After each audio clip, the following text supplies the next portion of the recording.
বঙ্গবন্ধু শেখ মুজিবুর রহমান থেকে শুরু করে তারা এই পর্যন্ত শেখ হাসিনার আমল পর্যন্ত এনেছে এবং এই শেখ হাসিনার আমল পর্যন্ত সমস্ত বয়ান বঙ্গবন্ধুর এবং শেখ হাসিনার সমস্ত কুকীর্তির বয়ান তারা তুলে ধরেছে।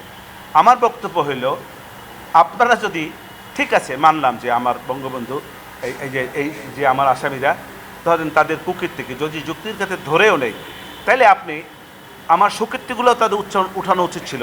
পাশাপাশি অন্য যে সমস্ত সরকার ছিল তাদের যে কুকীর্তি ছিল সেগুলো আপনি তুলে ধরতেন, তাইলে না পটভূমিটা সঠিক হইতো। আপনি একজনকে ছোট করবেন অন্যজনকে বাদ দিয়ে, আর একজনকে বিরুদ্ধাচরণ করবেন প্রয়োজনে অপ্রয়োজনে, ইচ্ছায় অনিচ্ছায়, জেনে না জেনে ভুলভাবে, এটা তো সঠিক না। এই পটভূমিটাকে পটভূমিটা তাদের সঠিক ছিল। এই পটভূমিটার যে প্রেক্ষাপটটা তারা আনতে চাইছেন সেই প্রেক্ষাপটটা পটভূমির